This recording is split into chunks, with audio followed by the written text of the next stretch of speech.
अस्सलाम वालेकुम रहमतुल्लाहि व बरकातुहू। आज हमारा लेक्चर नंबर 2 है। हम reversible reactions and dynamic equilibrium का चैप्टर डिस्कस कर रहे हैं। तो लास्ट लेक्चर में हमने डिस्कस किया था कि रिवर्सिबल रिएक्शंस क्या होते हैं, इरिवर्सिबल रिएक्शंस क्या होते हैं। इनकी हमने जनरल रिएक्शन के साथ इनके कॉन्सेप्ट को समझा। तो आज हम देखेंगे कि डायनामिक इक्विलिब्रियम, स्टैटिक इक्विलिब्रियम और केमिकल इक्विलिब्रियम की क्या कॉन्सेप्ट हैं इस टॉपिक के अंदर। तो सबसे पहले अगर हम देखें एक जनरल रिएक्शन जो हम पीछे भी डिस्कस करके आए हैं, तो कैल्शियम कार्बोनेट का जब इरिवर्सिबल रिएक्शन होता है तो हमारे पास calcium oxide plus carbon dioxide बनती है। ठीक है, तो हम पीछे ही कह के आए हैं कि जब भी हमारा रिएक्शन में जब दो एरो होंगे तो यानी कि ये हमारा रिवर्सिबल रिएक्शन है, यानी कि ये चीज़ इसमें भी कन्वर्ट हो रही है।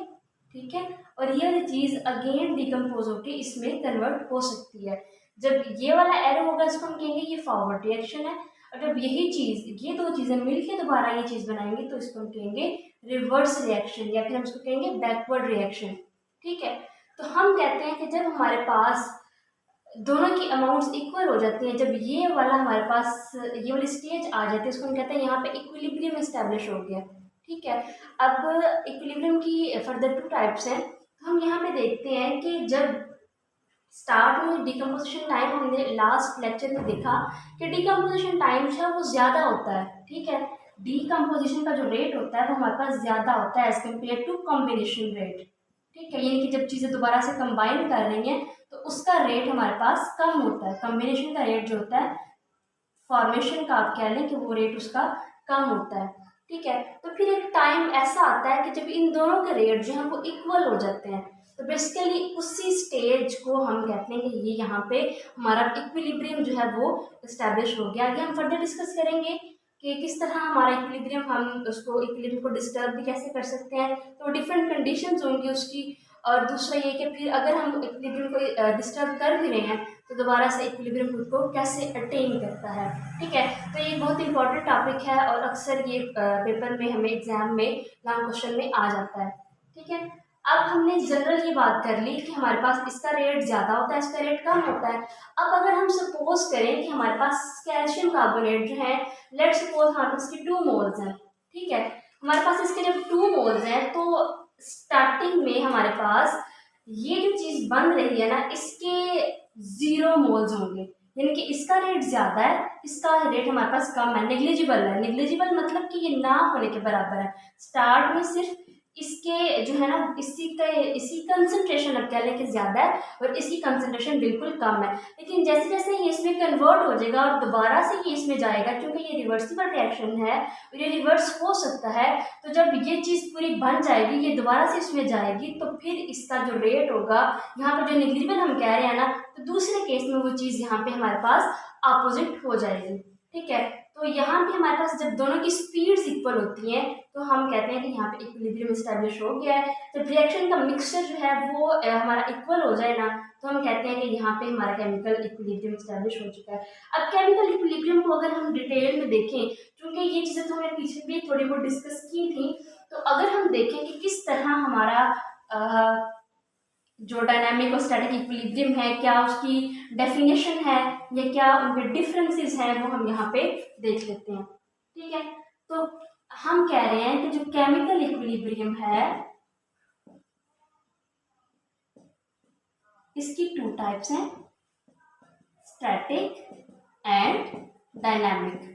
ठीक है, ये दोनों जो हमारे पास कॉन्सेप्ट है बहुत इंपॉर्टेंट है। तो हम देखते हैं कि स्टैटिक इक्विलिब्रियम हमारे पास क्या होता है। तो जब रिएक्शन कंप्लीट होने के करीब होता है ना, उसको हम कहते हैं स्टैटिक इक्विलिब्रियम। यहाँ पे हमारे पास फिजिकल फिनोमिना हो रहे होते हैं। तो अगर हम इसको थोड़ा समझना चाहें तो हम ये कह लेते हैं कि हमारे पास एक बिल्डिंग है।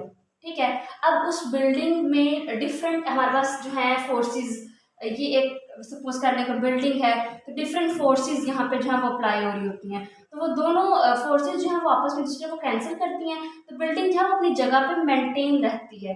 ठीक है, तो बेसिकली इस चीज़ को हम कहते हैं कि हमारे पास है स्टैटिक इक्विलिब्रियम। क्लियर। अब अगर हम देखें कि हमारे पास डायनामिक इक्विलिब्रियम क्या है, तो डायनामिक इक्विलिब्रियम को समझने के लिए हम कहते हैं कि ये अब कह लें कि रिजेम्बलेंस देता है विद रिवर्सिबल रिएक्शंस। ठीक है। यानी कि यहाँ पे हमारे पास इक्विलिब्रियम स्टैब्लिश होता है।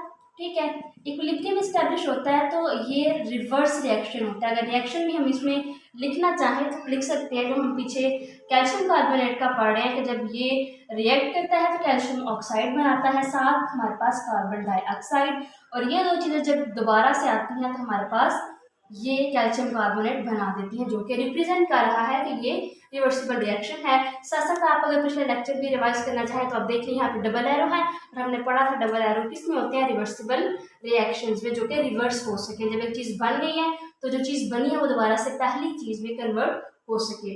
ठीक है, तो यहाँ पे हमारे पास जो एरोस की डायरेक्शन होती है ना वो अपोजिट होती है। अब अगर हम देखें कि रिवर्सिबल रिएक्शंस की ग्राफिकल रिप्रेजेंटेशन क्या होगी, हमने तो पढ़ लिया कि जो है रिवर्सिबल ये होते हैं, उसमें ये चीज़ यहाँ से जाती है, ये डबल एरोस होते हैं। तो अगर हम देखें कि हमारे पास कैसे ग्राफिकल रिप्रेजेंटेशन देखें तो हम कहते हैं कि ये हमारे पास ग्राफ है। ठीक है, इनिशियली हम कह रहे हैं कि हमारे पास जो फॉरवर्ड रिएक्शन होता है ना उसका रेट बहुत कम होता है, तो आहिस्ता आहिस्ता उसका रेट फॉरवर्ड में पहले ज़्यादा होता है, आहिस्ता आहिस्ता वो कम हो रहा होता है। फॉरवर्ड का इनिशियल रेट ज़्यादा होता है लेकिन रिवर्स का इनिशियल रेट क्या होता है, कम, लेकिन वो आहिस्ता आहिस्ता इंक्रीज कराता है। एक वक्त आता है with the passage of time कि दोनों की कंसंट्रेशन इक्वल हो जाती है।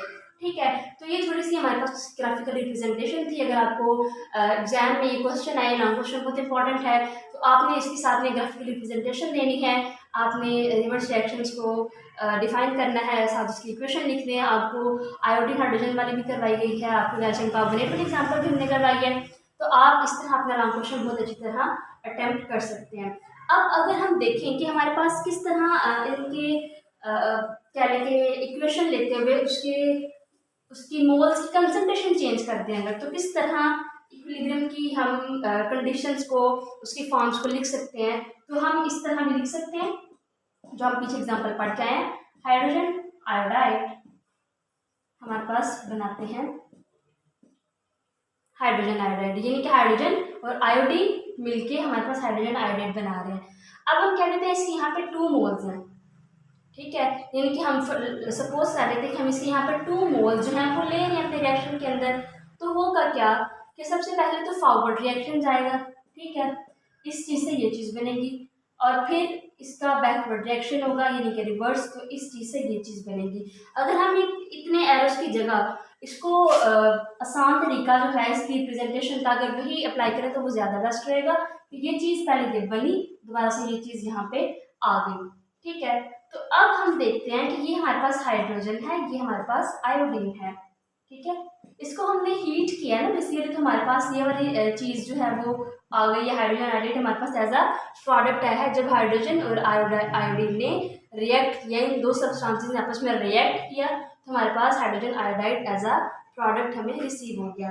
ठीक है, तो यहाँ पे क्या होगा कि इसकी कंसंट्रेशन इनिशियली क्या होती है, इसकी कंसंट्रेशन ज़्यादा होती है, इसकी कंसंट्रेशन नेग्लिजिबल होती है, लेकिन जब इस चीज़ से दोबारा ये चीज़ बनती है तो हम यहाँ पे तो एरोस की मदद से कर लेते हैं, लेकिन अगर हम इसको अलग लिखना चाहें तो हम लिख सकते हैं कि यही हाइड्रोजन आयोडाइड जब मिलते हैं दोबारा से हीट होते हैं तो हमारे पास ये चीज़ बन जाती है। तो यहाँ पे इसकी कंसंट्रेशन ज़्यादा थी, लेकिन नीचे रिएक्शन में इसकी जो कंसंट्रेशन का रेट होता है ना वो रिवर्स हो जाता है।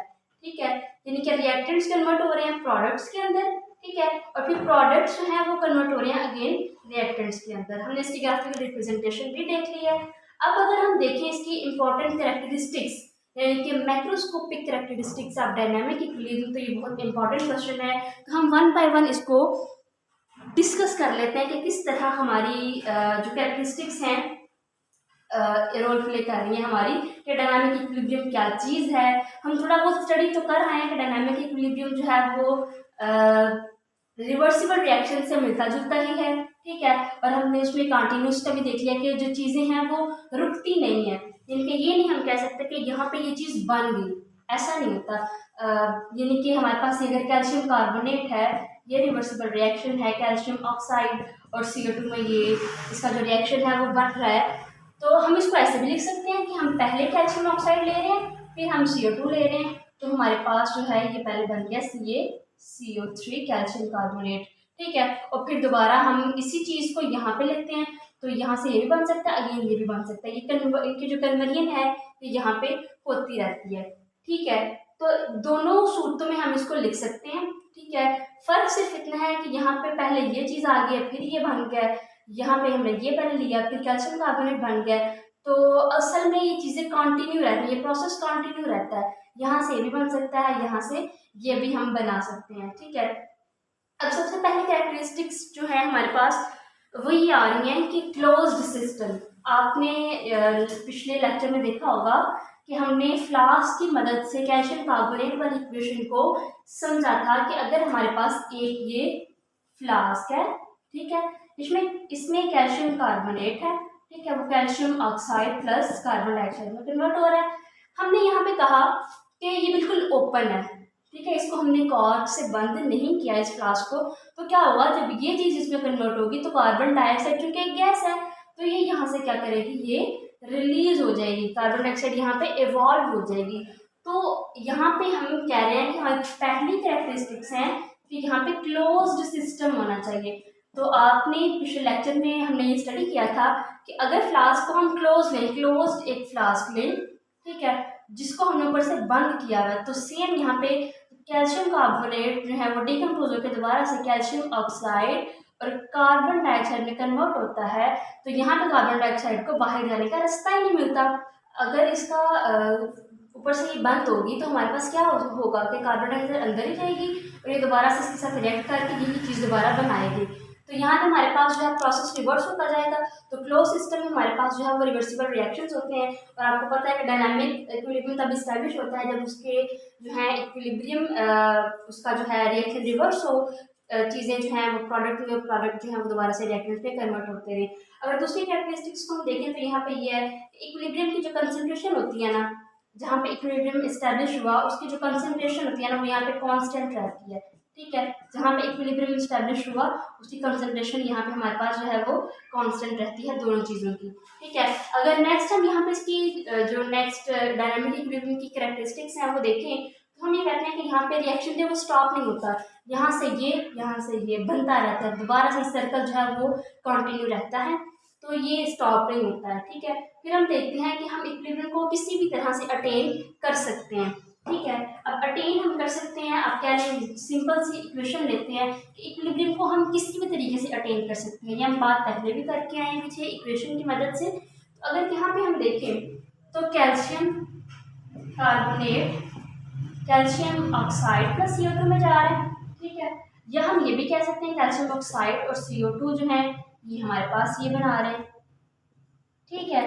तो डिफरेंस क्या आ रहा है कि यहाँ पे ये चीज़ पहले है फिर ये बन रही है, यहाँ पे ये पहले और फिर ये वाली चीज़ हमारे पास बन रही है। इसकी अगर हम बात कर रहे हैं कि इक्विलिब्रियम को हम अगर डिस्टर्ब करें तो इसको डिस्टर्ब हम कर सकते हैं by changing of concentration, by changing of temperature, by the change of pressure. तो इन डिफरेंट कंडीशंस को चेंज करते रहे अगर हम तो हमारे पास इक्विलिब्रियम जो है वो डिस्टर्ब हो जाता है, लेकिन इसकी डिस्टर्बेंस ज़्यादा देर तक अटेन नहीं रहती। इस इक्विलिब्रियम ने खुद को इस्टेब्लिश और मेंटेन करना ही होता है। इक्विलिब्रियम जो है वो दोबारा से खुद को मेंटेन कर लेता है और अपनी डिस्टर्बेंस को दूर कर लेता है। इधर कि हम यहाँ पे टेम्परेचर चेंज कर रहे हैं, प्रेशर चेंज कर रहे हैं, या फिर उसकी कंसंट्रेशन को चेंज कर रहे हैं, उसके मोल्स को चेंज कर रहे हैं जो हम सब्सटेंसेस यूज़ कर रहे हैं। अगर उसके मोल्स चेंज हो रहे हैं उसकी कंसंट्रेशन चेंज हो जाएगी। इसी तरह अगर हम उसके जितनी भी इन्वायरमेंटल कंडीशंस होती हैं उसको भी अगर चेंज करें तो भी इक्विलिब्रियम जो है वो थोड़ी देर तक डिस्टर्ब रहता है, लेकिन फिर उसकी डिस्टर्बेंस जो है वो खत्म हो जाती है, इक्विलिब्रियम जो है वो खुद को एस्टैब्लिश कर लेता है, ठीक है। तो ये जनरल हमने चीज़ें यहाँ पे डिस्कस कर ली है, रिवर्सिबल रिएक्शंस को, इरिवर्सिबल रिएक्शंस को, डायनामिक इक्विलिब्रियम को, स्टैटिक इक्विलिब्रियम को, केमिकल इक्विलिब्रियम जो है इसके फर्दर 2 टाइप्स है जो हमने यहाँ पे कही है, डायनामिक है और स्टैटिक है, ठीक है। तो ये सारा टॉपिक हमारा यहाँ पे कवर हो गया है और इंशाल्लाह हम मिलते हैं नेक्स्ट क्लास में। अल्लाह हाफ़िज़।